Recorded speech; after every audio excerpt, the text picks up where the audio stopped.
Bueno, buenos días, buenas tardes, buenas noches. Ya saben que es modalidad asincrónica. Instituciones de Derecho Privado 1, primera parte teórica, es el nombre completo de la materia y proporciona mucha info acerca del contenido que se desarrollará durante todo el cuatrimestre, progresivamente. En este momento les muestro mi pantalla en modo alumno, es decir, como ustedes ven el aula virtual, ya que hay otro contenido que todavía permanece ahí oculto y en un momento oportuno habilitaré ese contenido nuevo para que puedan avanzar con los contenidos. Ya están publicadas las fechas. En avisos importantes les dije hoy a la tarde, las fechas ya están publicadas. Fíjense en plataforma alumnos la fecha que les toca rendir.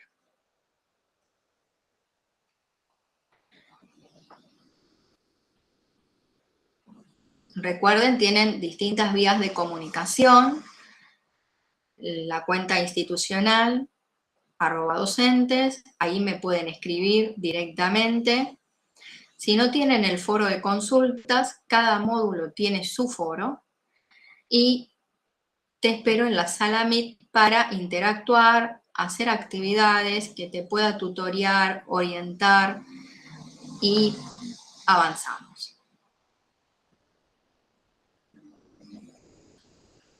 La propuesta es iniciar un recorrido ya a partir de las clases anteriores. Fuimos cargando el equipaje en el micro, nos ubicamos en los asientos y ahora estamos desarrollando el viaje. Todo un recorrido en el cual de momento a momento ustedes sacan captura de pantalla como una foto al paisaje y vamos avanzando hasta llegar a destino y finaliza el cuatrimestre. Todo ese recorrido son 3 módulos. Cada módulo comprende más de una unidad del contenido programático. El programa está aquí en el aula virtual en información para el alumno. Aquí.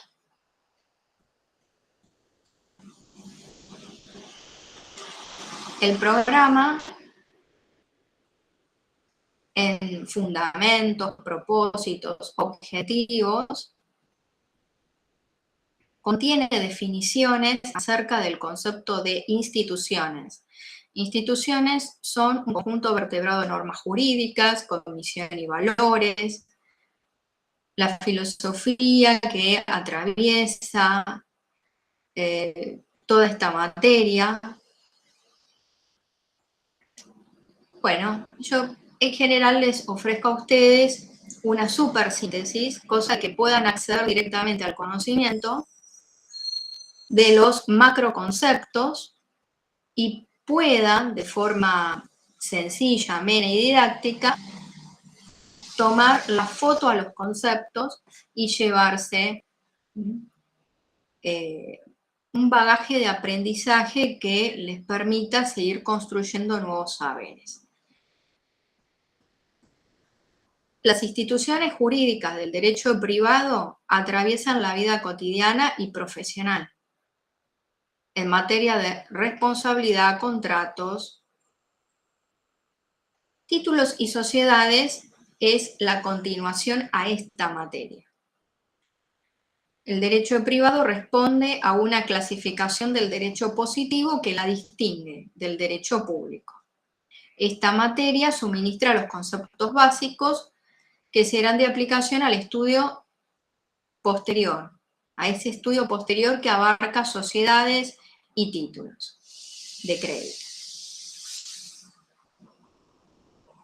Entre los módulos 1 y 2, bueno, introducción al derecho, derecho civil parte general, obligaciones, teoría de los hechos y de los actos jurídicos. Hay mucha información. Así que hay que organizar esa información. Por eso la actividad del día de hoy. Componer a partir de palabras claves que ustedes hayan seleccionado, entre 3 a 5 de esas palabras claves que estaban ahí en la pizarra, a ver cómo ustedes componen una carilla nomás, y eso implica organizar la información. Información que es heterogénea, variada, que bueno, ese trabajo lo hacen ustedes y yo los oriento a ver si vamos bien, si hay que apuntalar algo, si hay que ajustar algo, o hay que ampliar, o hay que corregir alguna palabra. Bueno, ahora lo vamos a ver. Regreso a la pantalla principal.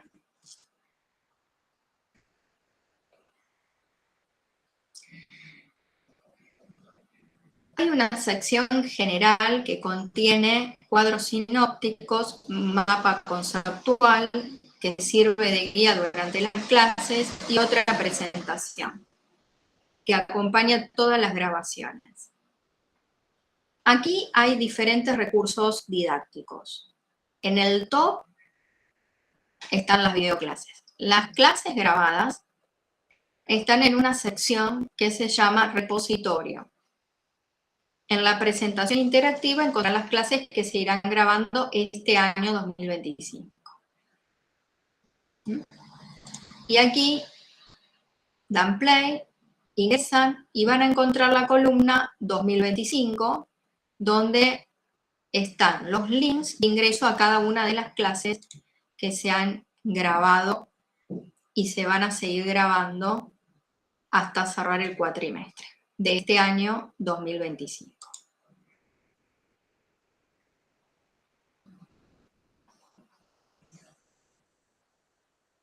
Y luego todo otro contenido está aquí, en el aula virtual. Las actividades, ejercicios, el test de autoevaluación, un crucigrama, completar un párrafo con palabras, todos los ejercicios, las actividades, poder sobrellevar los exámenes, todo con los recursos que están aquí en el aula virtual. Desde las videoclases, los mapas conceptuales, textos, está aquí. No pierdan el timing de revisar, actualizarse, a ver qué sucede en el aula virtual. Eso es un ejercicio que tienen que hacer regularmente, un día a la semana, el día que ustedes tengan a disposición.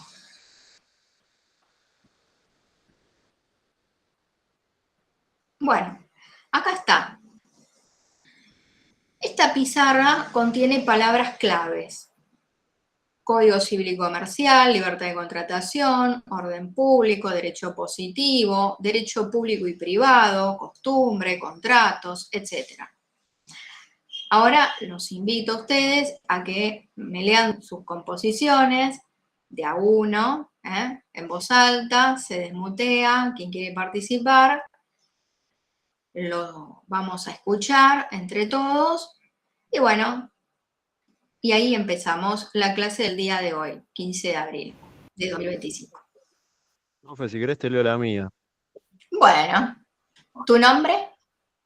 Lorenzo. Muy bien, te escucho. En el derecho, los hechos son acontecimientos que pueden generar efectos jurídicos. Algunos hechos, cuando están previstos por la ley, dan origen a una obligación, es decir, un vínculo jurídico en el que una persona debe cumplir una prestación frente a otra. Una de las principales fuentes de las obligaciones son los contratos, que son acuerdos voluntarios entre partes que producen consecuencias legales. Sin embargo, estos contratos deben respetar el orden público, es decir, las normas fundamentales que garantizan el interés general. Si un contrato viola el orden público, es nulo, aunque haya acuerdo entre las partes. Por eso, si un contrato, esto es algo que estoy agregando yo, o sea, también quería agregar de que, por ejemplo, si se viola el salario mínimo en un contrato de trabajo, queda impugnado, es nulo ese contrato, ¿no? Bueno, en una de las clases anteriores, alguien justo cortó con una pregunta y estaba desarrollando ese tema de orden público laboral. Recuerden que, bueno, ustedes saben, entiendo yo, el derecho laboral y de la seguridad social es una especialidad en sí misma, es una rama jurídica autónoma que tiene sus fuentes, principios. Bien. Y está atravesada por el orden público laboral. Y yo les explicaba que el orden público es un principio general del derecho y se aplica en distintas materias. Una de ellas es el derecho laboral. Y comparamos este principio de orden público como una llave que, bueno, va cerrándose o abriéndose a medida, entonces torna más flexible o más rígido, por cuestiones que, bueno, no se exceden. Respecto del origen, el desarrollo, la formación del derecho laboral no es objeto de estudio en esta materia o asignatura, pero como vos decís, existe, es el orden público laboral, que implica que todo acuerdo individual o plurindividual tiene que ser homologado por la autoridad de aplicación, y otras cuestiones que dan cuenta de que, como vos decís, una negociación respecto de cuestiones de contenido económico en ese contrato no pueden ser por debajo del piso mínimo. Y eso responde a un principio de orden público laboral. Perfecto. Bien. El derecho del consumidor, Ley 24240, es toda atravesada por el principio de orden público, porque se parte de la base de que el derecho consumeril tutela la relación de consumo y es una relación jurídica especial que se entabla entre dos sujetos. Por un lado tenemos al proveedor de bienes y servicios, que conoce el mercado, que tiene el poder económico de negociación, que extiende las cláusulas del contrato. El consumidor no ha participado en la redacción de esas cláusulas, directamente adhiere o no adhiere, no tiene el mismo poder de negociación ni el poder económico que tiene el proveedor, que sí sabe las características del producto. En fin, hay todo un panorama que me pinta una relación desigual entre el consumidor final y el proveedor de bienes y servicios. Entonces la ley está atravesada por una cuestión de orden público para tutelar a la parte más débil en esa relación, que es el consumidor y usuario final de bienes y servicios, para poder equilibrar una relación de desigualdad estructural que hay entre ambos. Y ahí tenés otro ejemplo. Bien, bastante bien, muy bien. ¿Alguien más se anima y lee su composición? Yo sí, no hay problema. Sí, te escucho. ¿Tu nombre? Nicolás Fossati. Bueno, muy bien. Bueno, yo, a ver, está relacionado a mi trabajo, pero creo que puse bastantes palabras del cuadro, así que bueno, ahora después me dirás si está bien o no. Es más que nada una composición desarrollando mi actividad laboral. Bueno, muy bien. Perfecto, arranco. Como gerente comercial del Grupo Ops Multitrans, mi principal responsabilidad es dirigir la empresa hacia un crecimiento sostenible, asegurando el cumplimiento de nuestros objetivos comerciales y la correcta ejecución de la hoja de ruta establecida para cumplir con los objetivos anuales. Para Bien. ello es fundamental ofrecer soluciones logísticas integrales que satisfagan las necesidades de nuestros clientes y se ajusten a los términos de cada uno de los contratos vigentes. Trabajo en estrecha colaboración con mi equipo y con el resto de las gerencias, aplicando los principios de buena fe en todas nuestras negociaciones, lo que fomenta la responsabilidad y la transparencia en nuestras relaciones internas como externas. Nos regimos por el derecho positivo y nos mantenemos actualizados con la Ley 24240, Ley de Defensa del Consumidor, y otras normas prescriptas relevantes, lo que garantiza el cumplimiento de nuestras obligaciones y la protección de los sujetos de derecho involucrados en cada operación. Nuestro enfoque se basa en conceptos esenciales de derecho comercial, buscando siempre actuar con capacidad y dentro de los límites de la libertad de contratación, respetando el orden público y privado. Nuestro compromiso con la excelencia se refleja en nuestra certificación de calidad ISO 9001-2015, que asegura la eficacia y mejora continua en nuestros procesos. Asimismo, el Grupo OPSE Multitrans está firmemente comprometido con la responsabilidad social corporativa, RSC, lo cual se evidencia en nuestro certificado SEDEX, que avala nuestras prácticas éticas y sostenibles en toda la cadena de suministros, evitando así posibles sanciones y fortaleciendo nuestra reputación como una empresa confiable. Hasta ahí termina. Uy, excelente. Bueno. Qué buen vendedor. Estuvo muy bien. Excelente. Hay una palabra que no sé si la usaste porque querías seleccionarla del conjunto. ¿Dijiste prescripción en algún momento? Normas prescriptivas relevantes. Prescriptiva, no es por prescripción, ¿no? No, exactamente. Ah, bueno. Fíjense que eso es lo que tiene el lenguaje. Sí. El lenguaje es plástico y bueno, se puede hacer de ese tipo de juegos o desplazamientos semánticos y, bueno, ustedes tienen que evitar eso, porque justamente como tiene una parte técnica esta materia, al menos como está presentada, de identificar por palabra la definición. Y fíjense, prescripta, o en el contexto oracional, significa una cosa, pero acá en la pizarra significa otra. Supónganse que yo acá pongo pago dentro de las palabras clave, y bueno, en el módulo 2 yo les voy a explicar qué significa técnicamente acá pagar.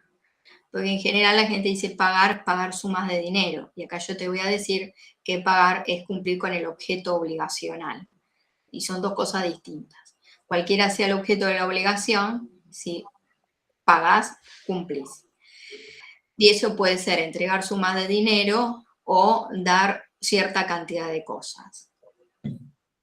Te varía la definición. Bueno, perfecto.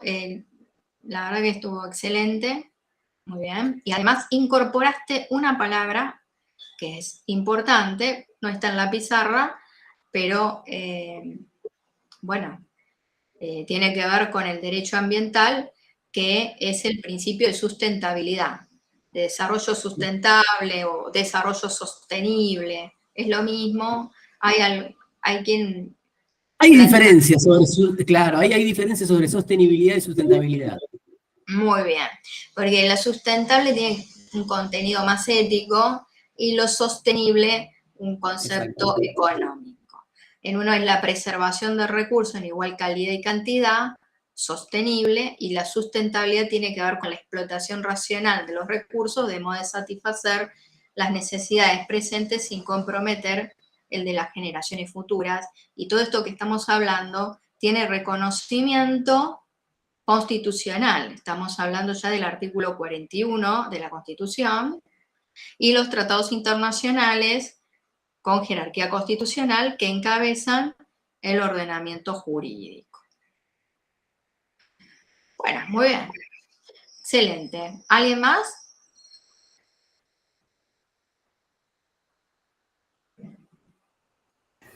Profe, si quieres Sí. se lo leo yo. Bueno, ¿tu nombre? Maximiliano. Muy bien, te escucho. Bueno, la vigencia de la reforma del Código Civil y Comercial, Ley 26.094, fue promulgada en octubre de 2014 y entró en vigencia el 1 de agosto del 2015. Reemplazó el Código Civil de 1869 y al Código de Comercio de 1862. Al estar unificado, lo civil y comercial permite tener un orden a toda la normativa del derecho privado. Dentro del Código Civil y Comercial encontramos la definición de personas jurídicas, dentro del artículo 141. Son todos los entes a los cuales el ordenamiento jurídico les confiere aptitud para adquirir derechos y contraer obligaciones para el cumplimiento de su objeto y los fines de su creación. Y esto se puede estar relacionado con la definición de sociedades, que la Ley de Sociedades Comerciales, la Ley 19.550, que fue sancionada en 1972, modificado por el decreto número 841 del 84, que ordenó el texto de la ley en 1984, normativa al derecho privado. Con el nuevo código pasó a denominarse Ley General de Sociedades número 19.550, que modificó el artículo 1, que dio una nueva definición a la sociedad, que habrá sociedad si una o más personas, habrá sociedad si una o más personas. La sociedad unipersonal solo podrá constituir como sociedad anónima. Se incorporan al nuevo código las figuras de agrupación de colaboración, unidad transitoria, consorcio de cooperación y negocio de participación como contratos asociativos. Muy bien. Incluso sumó algunos contenidos que se ven ya en privado 2, que ya mencionaste sociedad unipersonal, del artículo 1 de la ley de sociedades. Bueno, muy bien. Muy bien. Gracias. De nada.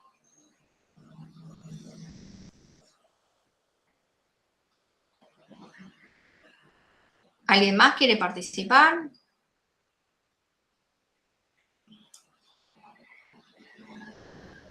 Profe, si querés te leo el mío, pero es muy cortito. Va a quedar medio chico delante de todo lo que hicieron. No importa, decime. Pero lo leo igual. Un acto jurídico es una manifestación de voluntad. Tu nombre. ¿Cómo te llamas? Gastón. Bueno, Gastón, bueno, te escucho. Mira, un acto jurídico es una manifestación de voluntad que produce efectos legales, como sucede al celebrar contratos. En ellos, cada persona asume un rol como sujeto de derechos, teniendo habilidades y obligaciones. Para que el contrato sea válido, debe tener un objeto lícito, posible y determinado. El cumplimiento del contrato generalmente se concreta mediante el pago, que puede ser dinero o cualquier prestación acordada. Como dijiste más o menos hace un rato. Sí. Léeme nuevamente cómo iniciaste. ¿Cómo inicié? Sí, léeme de vuelta. Un acto jurídico es una manifestación de voluntad que produce efectos legales, como sucede al celebrar contratos. En ellos, cada persona asume un rol como sujeto de derechos, teniendo habilidades y obligaciones. Para que el contrato sea válido, debe tener un objeto lícito, posible y determinado. Ahí está. Bueno, dijiste manifestación de voluntad, por un lado. Lo estoy anotando, para si no me olvido. Habilidades y obligaciones. Habilidades y obligaciones, sí. Habilidades y obligaciones. Bueno, me voy a detener en manifestación de voluntad. Ya que iniciás con el concepto de acto jurídico, iría un poquito más atrás. Porque si vos decís manifestación de voluntad, te salteaste de 2 pasos. La manifestación de voluntad es un elemento externo de la voluntad. Lo ubicaríamos acá. Y vos tenés que empezar 2 cuadros para atrás. Claro, me fui un poquito. Hecho, humano, voluntario, lícito, acto jurídico. Ahí habría que reformularlo como para que no te quede solo que es una manifestación de voluntad. Tiene que ser un acontecimiento jurídicamente relevante, producto del obrar humano, voluntario. Ahí explicar qué significa el concepto de voluntad acá en esta materia, que tiene un elemento interno, 3 elementos internos. No nos quedamos con la teoría psicologista, sino que ampliamos, necesitamos de un medio exterior por el cual la voluntad se manifieste. Puedes agregar cuáles son los medios para exteriorizar la voluntad. Y como vos decís, tiene que ser lícito, el objeto de este acto tiene que ser posible, física y jurídicamente posible. Bien, bien ahí. Y con respecto a la frase construcción, esta cláusula oracional que dice acá habilidades y obligaciones. Y no, porque acá no estamos equiparando habilidades con derechos. Es decir, yo tengo habilidad para el dibujo, ejecutar el piano o para, no sé, tocar la guitarra, o habilidades para la oratoria, o tengo habilidades para, no sé, para la administración, tengo habilidades. Sería Acá, más claro, estudios. derechos. Ah, Ese sujeto de derechos lo es porque es un ente que tiene la capacidad, y la capacidad no es habilidad. Estoy hablando de otra cosa, es la aptitud, o si querés es la facultad. La aptitud, la facultad, hay una palabra más compleja para apelar a lo mismo, pero bueno, yo muchas veces la digo y suena muy rococó, no la escuchan demasiado, que es prerrogativa, y bueno, pero si no te sale esa palabra, bueno, al menos la capacidad es la aptitud, la facultad de adquirir derechos y contraer obligaciones. Es de eso, es la aptitud para eso, derechos y obligaciones. Y esto es por lo siguiente: los derechos son relativos, bivalentes, las dos caras de una moneda, derecho y deber jurídico. Tengo derechos, pero también tengo deberes jurídicos.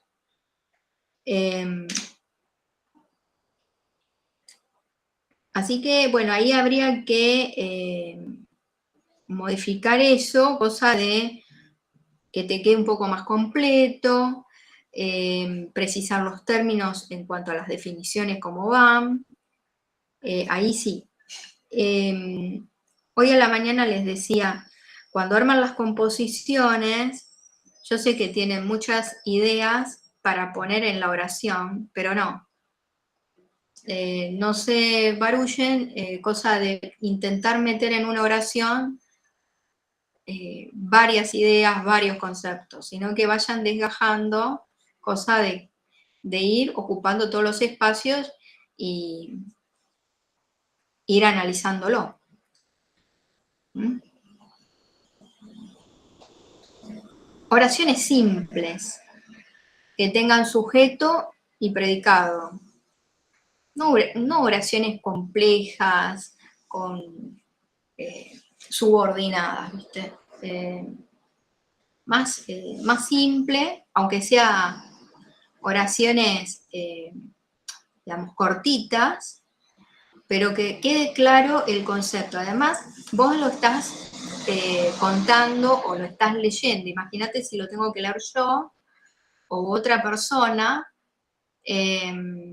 Y hoy a la mañana pasaba eso. Lo leían, también lo contaban, cómo querían que quedara finalmente, pero yo en el silencio de acá de la oficinita en la que estoy intentando corregir o intentando interpretar lo que ustedes quieren poner, ahí no van a estar, y yo voy a estar sola interpretándolo.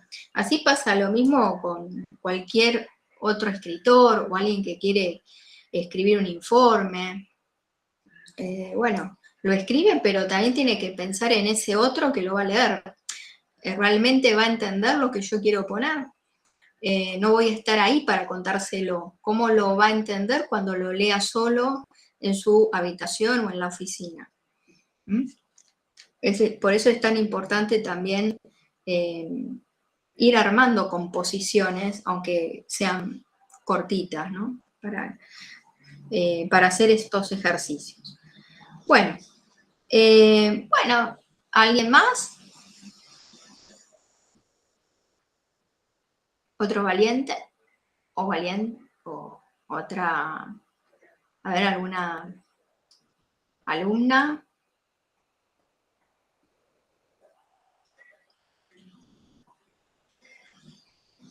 Profe, si quiere puedo leerlo yo. Uy, bueno. ¿Y tu nombre? Jorge. Jorge. Bien, te escucho. Sí, un segundito. Bueno, yo puse lo siguiente. Los contratos constituyen una institución esencial del derecho privado, ya que son acuerdos celebrados entre partes con capacidad jurídica mediante las cuales se crean, modifican o extinguen relaciones jurídicas patrimoniales. En el ámbito empresarial, conocer su estructura, requisitos y efectos es clave para el desarrollo de las relaciones comerciales sólidas y seguras. En cuanto a esto, el concepto de persona jurídica resulta imprescindible para comprender el funcionamiento de las empresas como entes autónomos frente a la ley. Estas entidades, distintas de las personas físicas que las componen, tienen la capacidad de asumir obligaciones, contratar y responder legalmente, lo cual permite su inserción y operatividad dentro del sistema económico. Bueno, en este caso, Jorge trabajó el principio de especialidad, la personalidad jurídica, los atributos, porque él hace un distingo entre los miembros que componen la persona jurídica con la persona jurídica y refiere a la capacidad. Y respecto del principio de especialidad, artículo 141 del Código Civil y Comercial, tienen capacidad para poder adquirir derechos y contraer obligaciones en función al objeto por el cual se han conformado, ¿sí? Repasemos entonces cuáles son los atributos de las personas humanas y las personas de existencia ideal. A ver, ¿cuáles son los atributos de las personas humanas?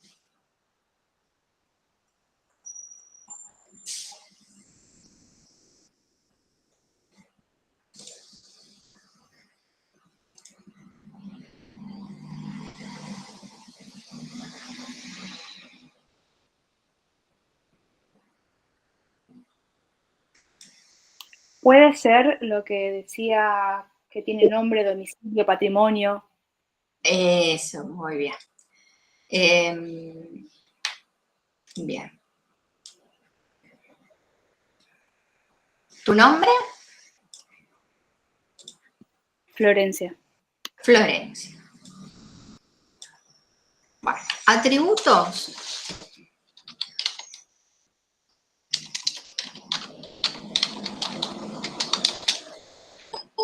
De las personas. Ahí empieza a desarrollarse un cuadro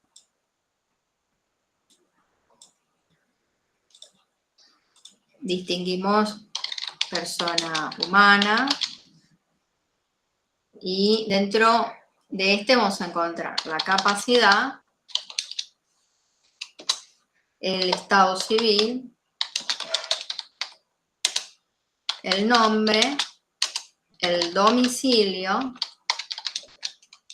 el patrimonio.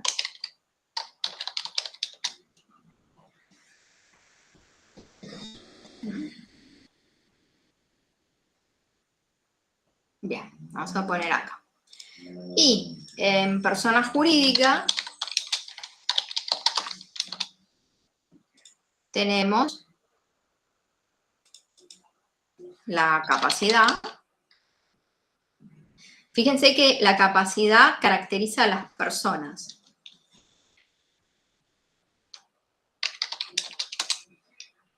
Estado civil no tiene, nombre sí, domicilio también, patrimonio también.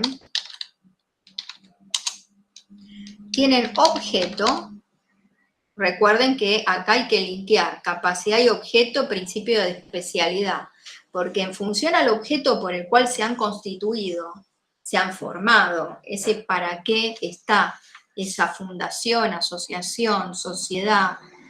Lo voy a leer del contrato societario, del estatuto fundacional, cuál es el objeto, y en función de ese objeto la capacidad de adquirir derechos, contraer obligaciones, y el Código Civil y Comercial, respecto del plazo de duración, nos dice que el plazo de duración es indeterminado, salvo que la ley determine algo distinto o en el contrato se haya especificado otra cosa.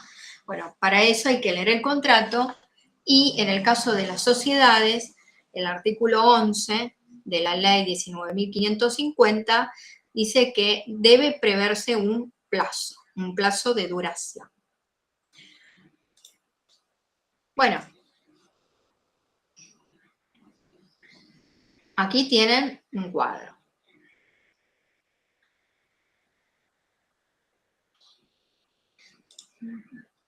En el aula virtual ustedes van a encontrar una carpeta de archivo en el inicio del módulo 2, ya que en el módulo 2 continuamos con temas anteriores como para después remontar con nuevos temas. Y hay una hilación.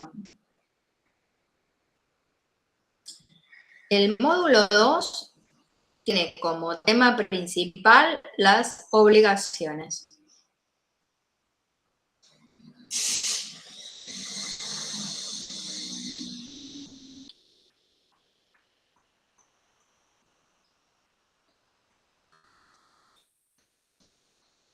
Y la semana que viene ustedes van a ver este mapa conceptual que está presentado aquí. Ustedes van a poder ingresar a la red conceptual de obligaciones, todas las clasificaciones que existen, obligaciones principales, accesorias, obligaciones modales, puras y simples, obligaciones disyuntivas, obligaciones facultativas, etc. Podrán escuchar audios, leer ejemplos desde la presentación. Por el momento, yo les invito a reflexionar acerca de dónde ubicamos las obligaciones y por qué estos temas estarían relacionados, tal que al avanzar en el módulo 2, retomo con conceptos vistos al principio. Fíjense que el objetivo del módulo 2 es el sujeto de derechos, el concepto de persona, clasificación de las personas jurídicas, atributos. ¿Y cómo linkeamos obligaciones con estos temas? ¿Por qué estarían relacionados? Cuando ingresan a la carpeta de personas jurídicas, encontrarán un resumen y cuadros sinópticos sobre el tema de entes de existencia ideal.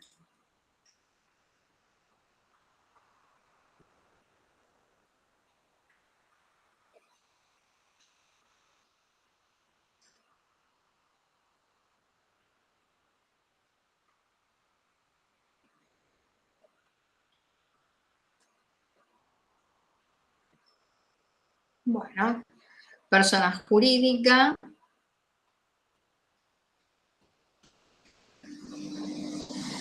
Introducción. El hombre vive en sociedad, no actúa solo, se agrupa con diversos fines, actividades deportivas, intelectuales, religiosas. Surge la necesidad de unificar esas relaciones en un sujeto distinto de las personas que le integran, y aquí tenemos la persona jurídica. Tiene personalidad.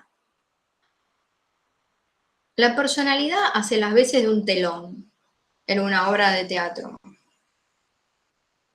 Salvo que corran el telón, lo único que vemos son las cortinas que me separan el público de lo que está sucediendo adentro del escenario. No vemos a los actores todavía puestos en escena porque el telón está puesto ahí, está cerrado. la personalidad jurídica hace las veces de un telón y solo se descorre el telón, en este caso, cuando la persona jurídica no cumple con el objeto declarado, perjudica derechos de terceros,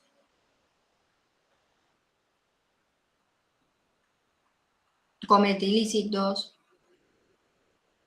abusa de la personería.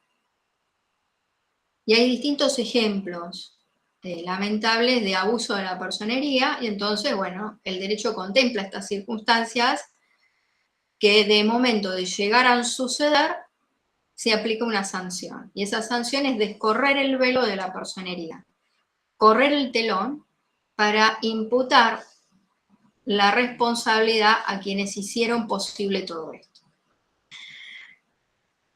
El concepto está en el artículo 141. Son personas jurídicas todos los entes a los cuales el ordenamiento jurídico les confiere aptitud para adquirir derechos y contraer obligaciones para el cumplimiento de su objeto y los fines de su creación.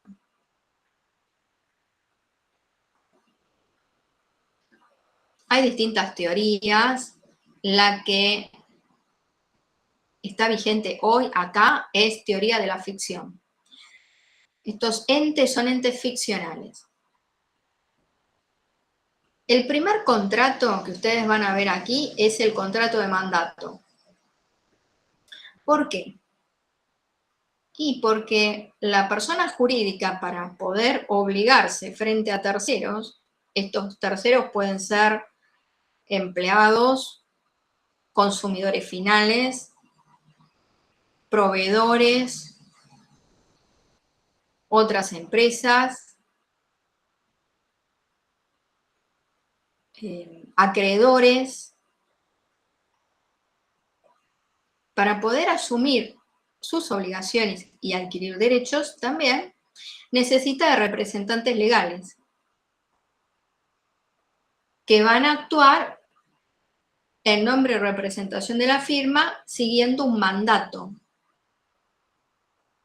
un poder que se le ha dado y tienen que cumplir con esas instrucciones dadas, para lo cual está autorizado, actuando en nombre y representación de la firma, de la persona jurídica, que puede ser una fundación, una asociación civil o una sociedad. Recuerden que estamos dentro de un marco general y que cuando estamos aquí hablando de personas jurídicas, incluye entes privados de un consorcio hasta una sociedad, una asociación civil, una fundación, etc. Entonces, ¿de dónde surge el mandato poder que tiene el representante legal? Y tenemos que ir a ver el estatuto, el contrato societario, o de decisiones que se hayan tomado en el seno de una asamblea, de una reunión de socios. Si el representante legal se excede del mandato o poder que se le ha dado, responde solo con su patrimonio personal, sin obligar a la persona jurídica. Y ahí también juega el tercero. Este tercero de buena fe sabía que el representante se jugaba solo, que no estaba autorizado. Entonces, se abren distintas situaciones, supuestos. Bueno, ustedes van a recorrer cada una de las presentaciones, es bastante sencillo.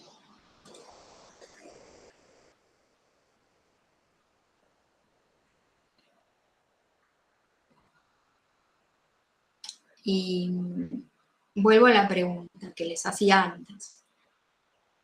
¿Cómo es que podemos linkear conceptos de persona, sujeto de derechos, con obligaciones? ¿Dónde ubicamos el tema obligaciones? Profe, buenas tardes.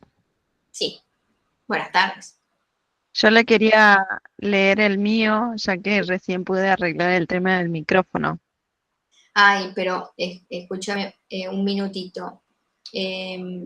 Para no perder la hilación, lo vamos a dejar un poquito para después. Igual la actividad no termina hoy, la vamos a continuar también la clase que viene. Pero aguárdame un poquito. Ya te doy la palabra. ¿Tu nombre?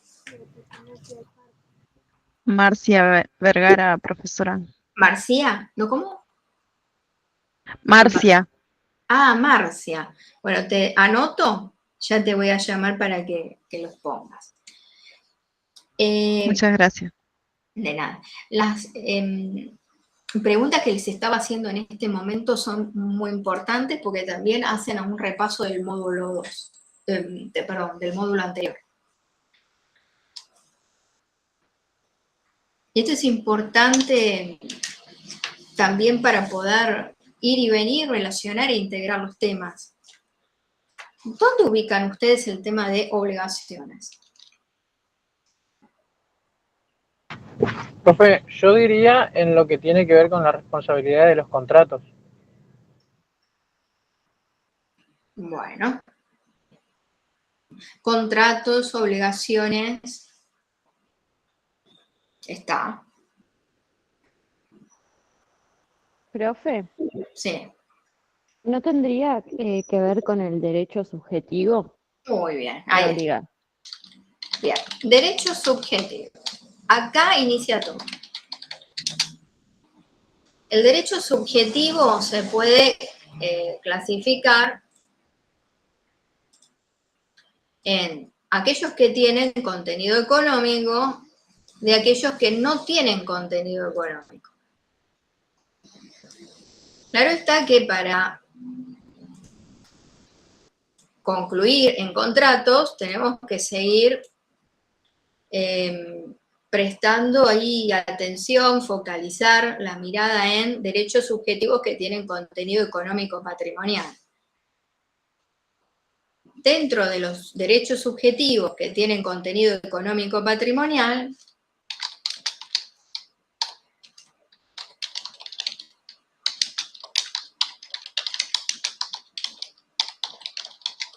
están obligaciones y contratos.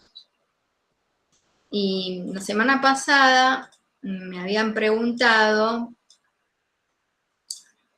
por qué hacía la distinción. Es que sucede que las obligaciones pueden nacer de la ley o de los contratos. Los contratos son fuente productora de obligaciones. Pero la obligación puede nacer de un contrato o de la ley. Bueno, derechos subjetivos de contenido económico patrimonial, obligaciones, contratos. ¿Por qué? Porque estoy enlazando estos dos temas con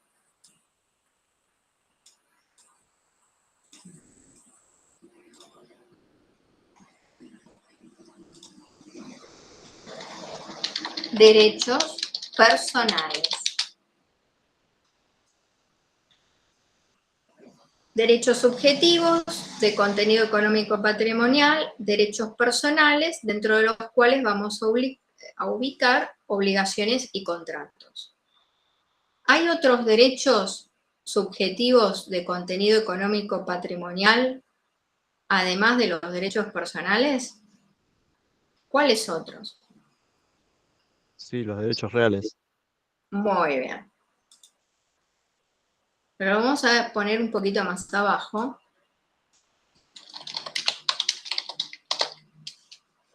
Bien.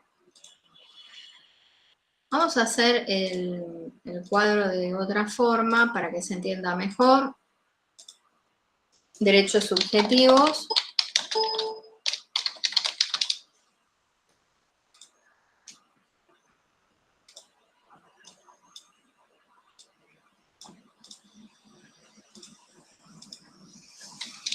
De contenido económico,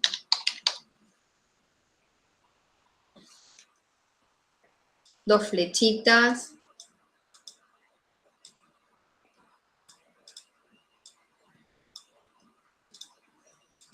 ¿Cuál es la distinción? ¿Cómo comparamos derechos personales de derechos reales?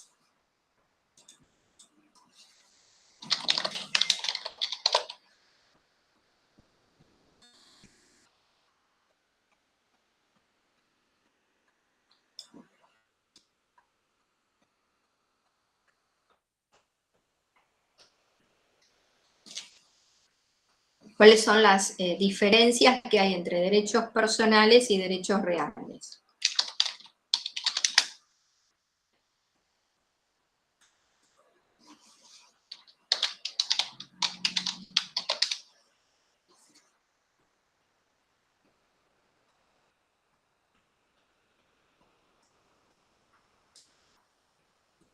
Fíjense en el aula virtual, en el módulo anterior, compartí con ustedes la nota a un artículo. La nota y el artículo estaban en el código de Vélez, haciendo estas distinciones entre derechos reales y personales. Hoy el código vigente no tiene notas.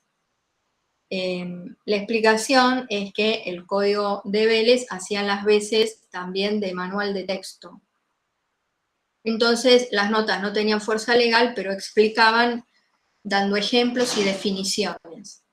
Y aquí tenemos la comparación entre derechos reales y derechos personales. Yo digo, bueno, a ver. Esto es mío.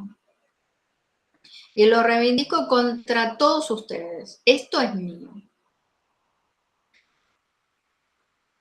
No puedo hacer lo mismo en derechos personales, porque el acreedor no puede reivindicar el crédito que tiene contra su deudor contra todos ustedes. Ahí tengo una diferencia y es sustancial. Otra comparación es que los derechos reales son creados por ley. Los derechos personales pueden nacer de la ley y de los contratos. ¿Lo leemos? El código de Dalmacio Vélez Arfiel contenía notas al pie porque el código hacía las veces de manual de texto. Por ejemplo, aunque en la nota al artículo 497 definimos los derechos reales, tratando ahora especialmente de ellos, diremos, como de Molombe, que derecho real es el que crea entre la persona y la cosa una relación directa e inmediata. Bueno, acá está. Esto es mío. Es la relación directa e inmediata entre mi persona y esta cosa, que puede ser el pendrive o puede ser un manojo de llaves, lo que sea. Esta cosa es mía, la reivindico contra todos ustedes. De tal manera que no se encuentre en ella sino dos elementos, yo y esto. Se llama, al contrario, derecho personal, aquel que solo crea una relación entre la persona a la cual el derecho pertenece y otra que se obliga hacia ella por razón de una cosa o de un hecho cualquiera, de modo que en esa relación se encuentren tres: la persona, sujeto activo, titular del derecho, el acreedor; la persona, que es el sujeto pasivo, deudor, quien tiene que cumplir; y la cosa o el hecho que los vincula a ambos. El nexo obligacional, ese ligue, esa vinculación entre ellos, es un vínculo jurídico que hace que el deudor esté sujeto al acreedor porque tiene que cumplirle. Y ese cumplimiento es un derecho también, no es solo una obligación. Tiene la obligación, por supuesto, de pagar, pero también el derecho de pagar, porque de esa forma, y esa es la única forma, de liberarse de su obligación. Continúa diciendo, los derechos reales comprenden los derechos sobre un objeto existente. Los derechos personales comprenden los derechos a una prestación, es decir, a un objeto que tiene necesidad de ser realizado por una acción. La persona a la cual pertenece un derecho real, puede reivindicar el objeto contra todo poseedor. La que tiene un derecho personal no puede perseguir sino a la persona obligada a la acción o a la prestación.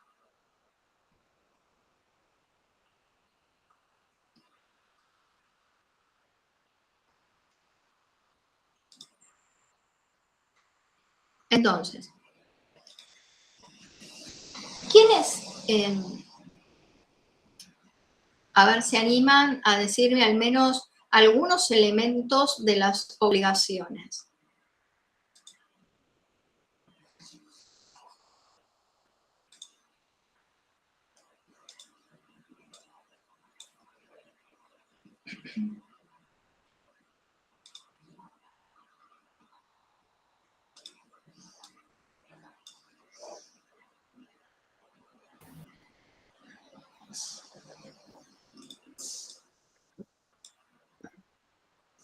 ¿Sujeto puede ser? Claro, es lo primero. Uno de los elementos de las obligaciones son los sujetos. Está el sujeto activo y el sujeto pasivo. El sujeto activo es el titular del derecho y el sujeto pasivo tiene que cumplir. ¿Qué otro elemento? Objeto. Muy bien, el objeto, porque ahí está el vínculo que los une a ambos. Y les doy una ayuda aquí. Otro de esos elementos son las fuentes.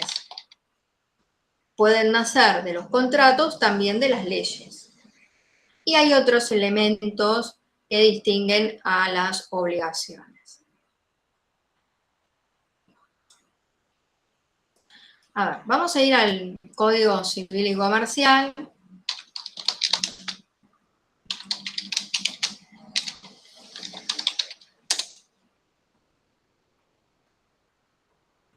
Vamos a ubicar estos temas en el índice y ustedes van a encontrar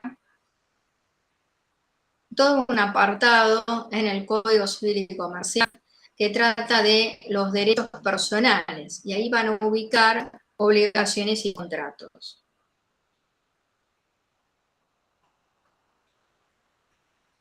Cuando lleguen al módulo 3 van a tener que ustedes ir al Código Civil y Comercial, seleccionar 14 contratos, compararlos entre sí, y ahí, bueno,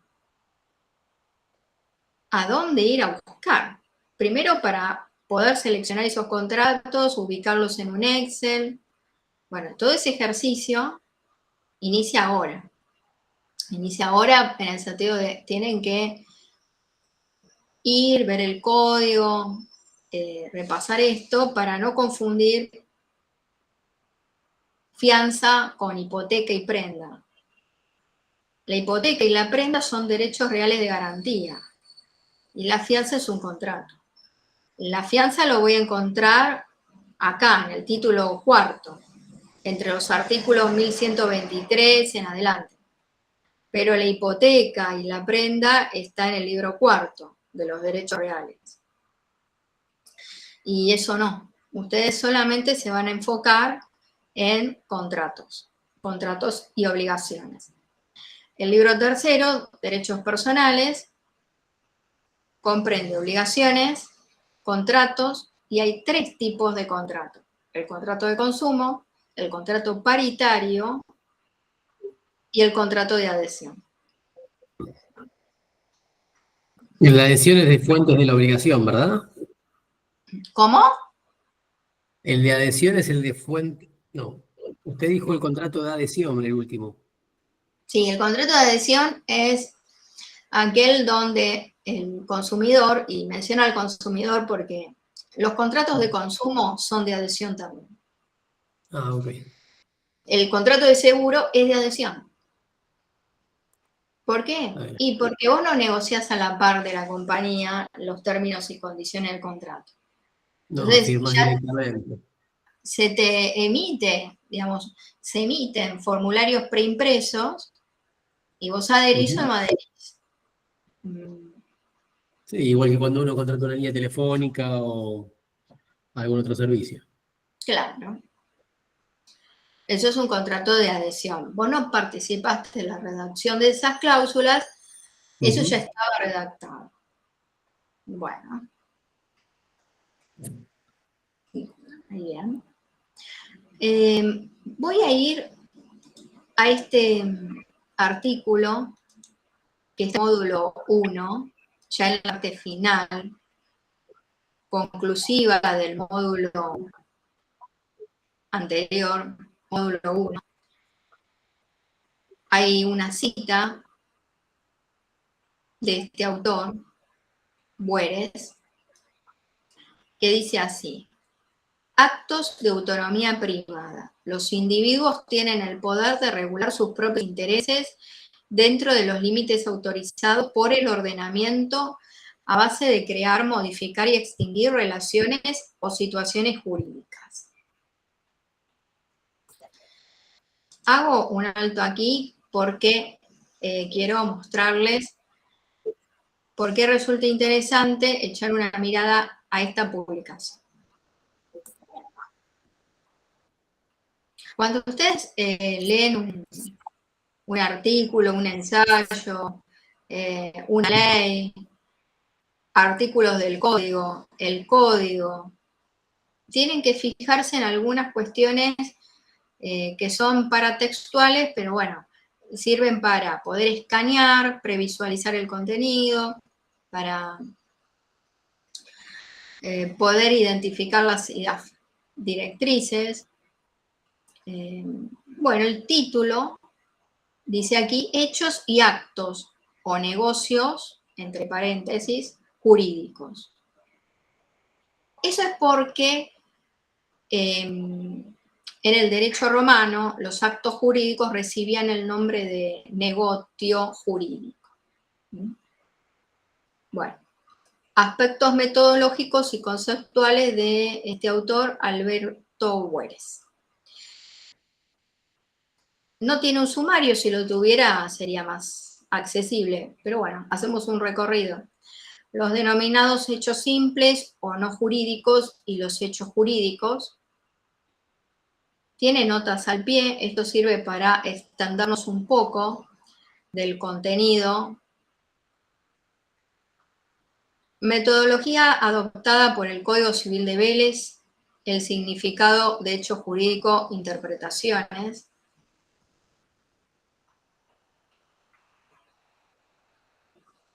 Bueno, y así sucesivamente.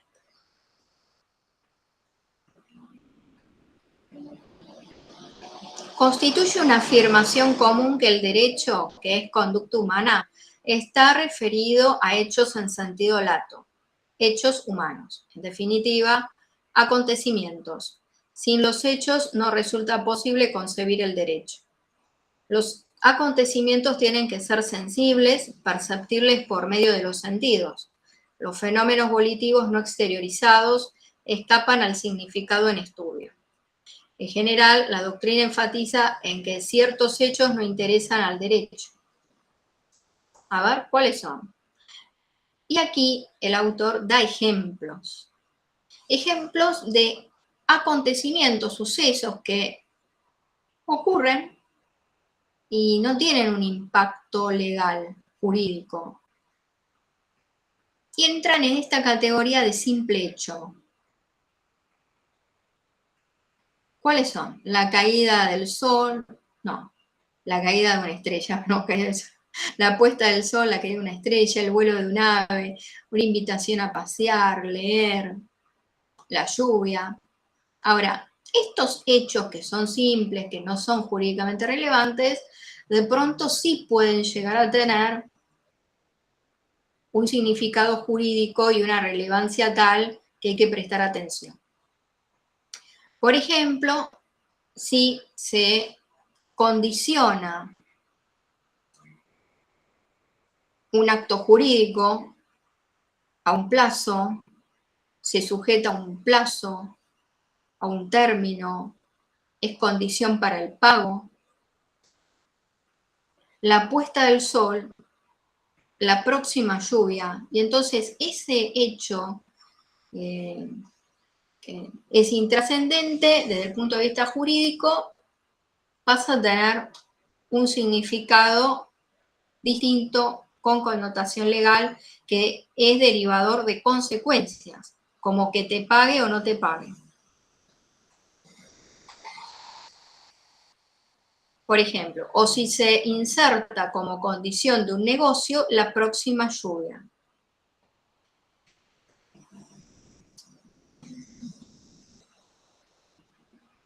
De esto surge también ejemplos como hechos simples, hechos jurídicamente relevantes, y si la pregunta fuera distinguir entre determinados ejemplos, cuáles son hechos y cuáles son actos jurídicos.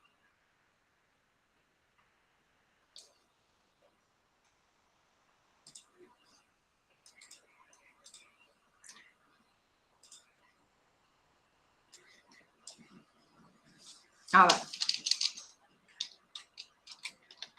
Ejemplos de hechos jurídicos.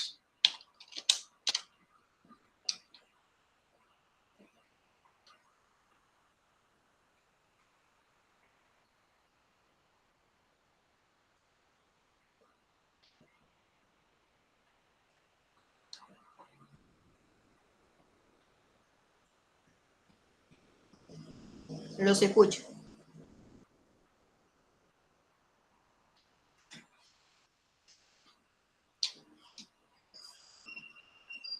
Puede ser, por ejemplo, que cae un rayo, genera un incendio, se quema una propiedad y ahí tiene que pagar el seguro, por ejemplo, que pague el seguro es un hecho jurídico, ¿no? Bueno, bien, es un hecho jurídicamente relevante, ocasionado por la naturaleza, y en ese caso está perfecto, bueno, está contemplado en una cobertura, bueno, hay una obligación por parte de la compañía aseguradora de cubrir esa contingencia. Listo, ahí tenés un ejemplo. El granizo, famosas pólizas de granizo. Claro. ¿Y qué más?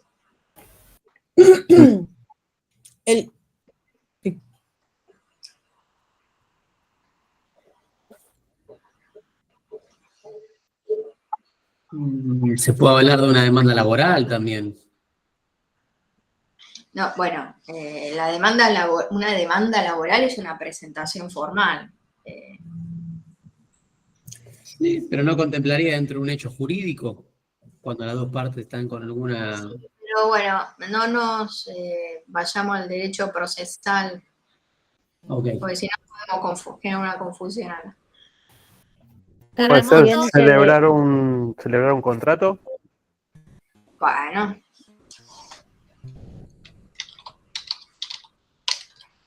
Eso, profe, ¿no sería más un acto jurídico? Porque es humano, y lícito y voluntario. Bueno, pero él dijo celebrar un contrato.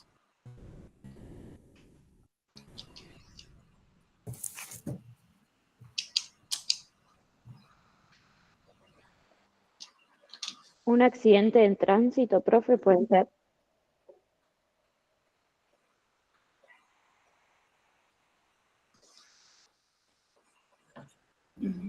Y dentro del recorrido que tenemos que hacer, no está eso. La muerte de una persona puede ser. Bueno, determina la apertura de la sucesión, el nacimiento, también es un hecho jurídicamente relevante. Bueno, no voy a terminar de escribir toda la oración, pero la caída del rayo que mencionó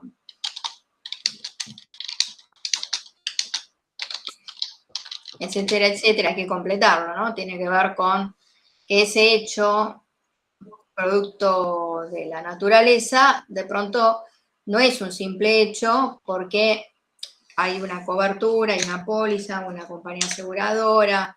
Partimos de la base de que en este humilde ejemplo está cubierto contra este riesgo y, bueno, se cubre la contingencia con el pago de una indemnización.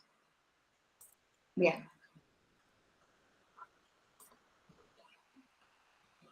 Bien, bien. ¿Y actos jurídicos?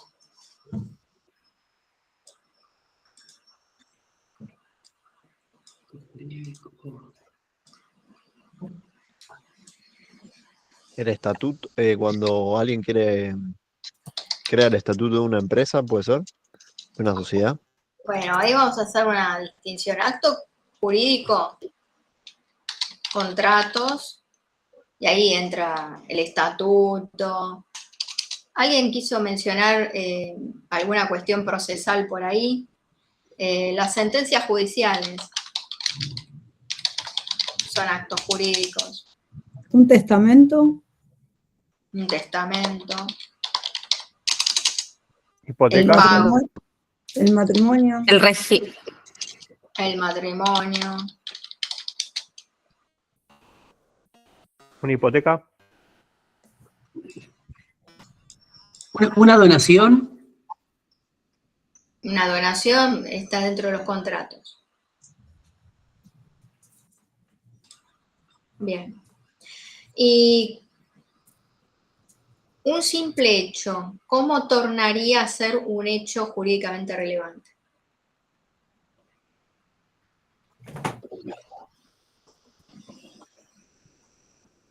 Cuando tiene una consecuencia legal. O sea, como decía el texto, por ejemplo, el sol, que aparezca el sol no es relevante jurídicamente. En cambio, cuando, no sé, el sol genera en el desierto fuego y se prende un fuego en una casa y sí es jurídicamente relevante. Bueno, y en el contexto de un posible contrato, porque fíjate que lo dice en el marco de una relación contractual, pienso yo. Fíjate que dice, si se supedita un acto jurídico a la modalidad del plazo y el término, es referido a la puesta del sol, o si se inserta, si se inserta, es decir, que se coloca una cláusula dentro del contrato donde hay una condición que para consolidar un negocio, la próxima lluvia es clave para dar inicio a esa concertación del contrato. Bueno. Profesora, una pregunta. ¿Esto puede relacionarse, por ejemplo, cuando hay un contrato con un cliente y algún hecho de fuerza mayor hace que se tenga que terminar ese contrato? Que yo lo veo en todas las cláusulas de los contratos con nuestros proveedores, por ejemplo. Eso se llama Que caso habla de fortuito. un caso fortuito. Caso fortuito, fuerza mayor, un hecho que no ha podido preverse o que de previsto no se pudo evitar. Pues, ¿Aplicaría en este caso? Ok. sí. Bien. Ahora, en este artículo, en un momento dado habla del factum. ¿Y esto qué es?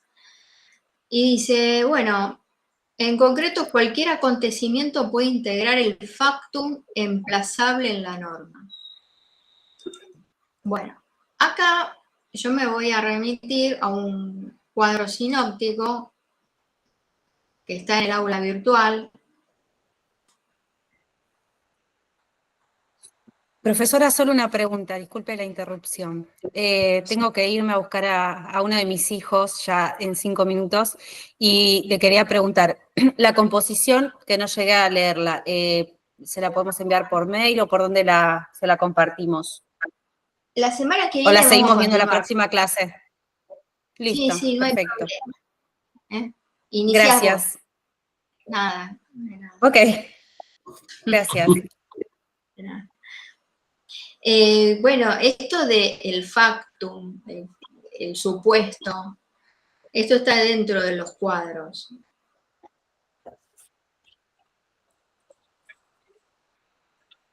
Está acá. El hecho antecedente puede ser natural o humano. A ver, siempre partimos de un supuesto, factum, el hecho, el acontecimiento, que puede ser natural o humano. Y a partir de ahí nacen relaciones jurídicas entre estos dos sujetos. Pasivo y activo. Claro. Pero siempre partimos de un hecho antecedente. Las relaciones jurídicas que nacen a partir de un supuesto fáctico, vamos a encontrar un recorte y otro. El recorte desde lo subjetivo, las conductas de dos o más, conductas reguladas por la norma. Hay un sujeto que es el titular del derecho y otro que tiene que cumplir. Pero decimos subjetivo porque focalizamos la mirada en un contrato celebrado por Pérez y Juan. Entre estos dos. Un contrato de locación que firmaron. Tenemos dos sujetos individualizados con nombre y apellido, firmaron un contrato, es un contrato de locación sobre una cosa inmueble con destino a vivienda, con un plazo de duración. Está todo estipulado en ese contrato. Y uno tiene la obligación del pago regular del alquiler. Ustedes más o menos tienen una idea por la vida cotidiana de lo que estoy hablando. Es un ejemplo muy común. Bueno, esas conductas están reguladas por la norma desde el objetivo y sería una mirada muy general, que ya no es solo Juan y Pérez en ese contrato. Somos todos que eventualmente pudiéramos llegar a suscribir un contrato semejante. Entonces el código habla del contrato de locación, entonces cuáles son los derechos del locador, cuáles son los derechos del locatario, cuáles son las obligaciones del locador, las obligaciones del locatario. Y la mirada desde lo subjetivo es Pérez y Juan. Estos dos firmaron este contrato. A ver, y bueno, y Juan está atrasado en el pago de los alquileres. No cumplió. Ahí tenemos un supuesto, un factum, ese hecho, que sería el incumplimiento contractual. Una de sus compañeras mencionó el accidente de tránsito, yo no quería irme por ese lado, pero bueno, desde lo contractual sí tenemos que focalizar porque ese es el lugar donde vamos a ir, el estudio de contratos, por lo tanto sí me interesa focalizar en eso. Un accidente de tránsito, por supuesto, eso es un hecho. Y es disparador de consecuencias legales, desde lo civil y lo penal. Ahora, en el incumplimiento de un contrato, bueno, ahí tenemos un hecho, algo que ocurrió, Juan no pagó los alquileres, está atrasado, y está en posición de sujeto obligado, sujeto pasivo, respecto de Pérez, que le va a exigir el pago, es el acreedor.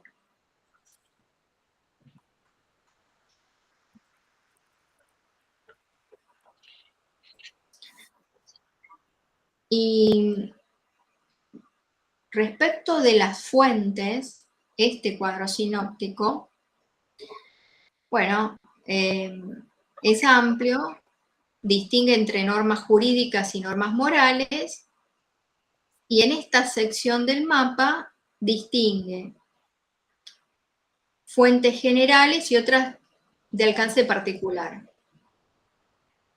Las que tienen un alcance particular singular son la jurisprudencia, porque la sentencia judicial se aplica a Pérez y Juan, en un expediente que inició Pérez contra Juan porque no le pagaba los alquileres, entonces el juez va a aplicar el derecho vigente de acuerdo a una serie de cuestiones que se ventilan en ese caso. Y las convenciones también son fuentes particulares de alcance singular, son contratos firmados por Juan y Pérez, ¿no?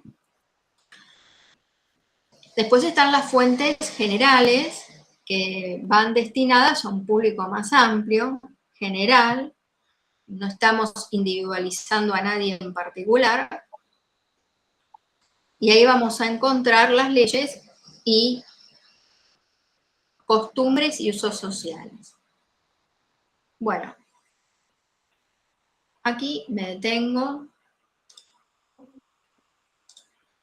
Por la clase de hoy vamos bien. La clase próxima será la clase el día 22 de abril.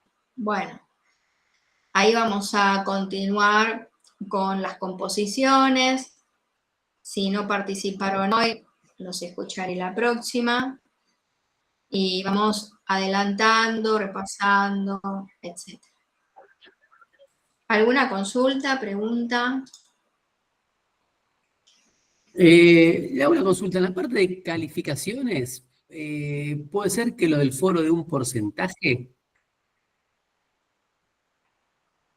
El foro. Bueno, toda participación suma. Para mí es importantísimo. Así que recuerden, tienen una posibilidad acá de participar, dejar el registro de su intervención en el aula, en el foro de actividad. Tienen hasta una semana antes del primer parcial. Y yo puedo sumar 1 o 2 puntos. Recuerden que sumo siempre que hayan sacado 4 más. Esa es condición. Si sacaron 4, bueno, pueden tener 6, pero bueno, hay que participar en estas actividades. Y claro. Okay. No, lo tenía claro, pero como me aparece un porcentaje. Claro. Y yo después cuando estoy corrigiendo, siempre reviso. Voy a ir al foro y demás. Bueno. Rafa, una pregunta. Sí. Usted se basa en el programa de la materia, no me imagino, ¿no? Cuando hace los exámenes, o sea, todo lo que va a entrar en el examen está en el programa, ¿no? Todo lo que explico está en el programa, por supuesto, y las clases y todos los contenidos que están aquí están acorde al programa, a lo que voy explicando y lo que voy a tomar de examen también, por supuesto. Perfecto. Perfecto. Profe, una pregunta, disculpe. Mi nombre es Sandra Ramírez. Yo empecé, esta es mi primer clase. Me estoy poniendo al día con todo. Ingresé recién la semana pasada, a mitad del día miércoles, y vi que hay muchas actividades que están vencidas también. Hay que hacer foro y demás. Me voy a poner al día ahora, que justo viene este receso de abril, pero más que nada era para avisarle que todo lo que vaya subiendo va a ser obviamente vencido. Porque las actividades obviamente yo no estaba cursando. Esperen un momentito. A ver, voy a ir al foro de actividad. Si tengo que hacer algún ajuste, lo hago, no tengo ningún problema. Digo, en el sentido de que no está vencido. Yo no lo veo vencido. Vos ingresás al foro y lo que tenés que hacer es añadir un nuevo tema. Y acá apretás y le pones un título, el que vos quieras. Sí. Y bueno, cumplís con la consigna, es imaginar una situación futura en la que desde tu futuro rol profesional interconectes lo jurídico con esa competencia. Y después participar en algunos de estos debates que están abiertos. Y después, ¿qué otra actividad? después hay una sección de lecturas y actividades sugeridas y yo habilité hoy el test de autoevaluación, que lo pueden hacer, yo sugiero que lo hagan, es recomendable, porque así chequean los avances, y a veces, sin necesidad de haber leído mucho, cosa de, bueno, quizás ustedes ya tienen conocimientos previos y lo pueden resolver. Y ahí se dan cuenta, bueno, de lo que yo sé, alcanzo hasta acá, pero bueno, me falta todo esto. Bueno. ¿Y qué otra cosa? Bueno, y esta actividad, digamos, que no es para que me suban un archivo, lo compartimos en clase. Tenés que seleccionar de 3 a 5 palabras clave y armar una composición relacionando esas palabras. Perfecto. No hay otra cosa. Yo diría que para ponerte al tono, aproveches estos días con las videoclases. Yo arrancaría por ahí. Bien. Todo esto que estás viendo por pantalla todavía no lo habilité yo. Es decir, esta es mi pantalla, como yo veo el aula, y hay contenido que ustedes todavía no lo ven. No lo ven porque todavía no avanzamos. Y esto de obligaciones es la clasificación que veremos a partir de la semana que viene.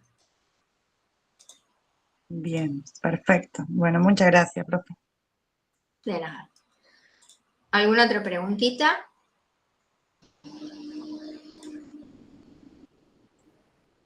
Bueno. Profe, perdón, buenas noches. Yo tengo una última. Recién estaba mirando acá en la de calificaciones, que justo un compañero lo dijo antes, y apareció una nueva, se habilitó ese test de autoevaluación, actividad sugerida. ¿Es para ver cómo estamos con todo el material que venimos viendo? Claro. Sería una especie de, listo, simulación de parcial, digámosle. Sí. Listo, ustedes van eso. a chequear, verificar los alcances que han tenido. Perfecto, perfecto. Listo, eso solo. Gracias. De nada. Bueno, detengo ya la grabación.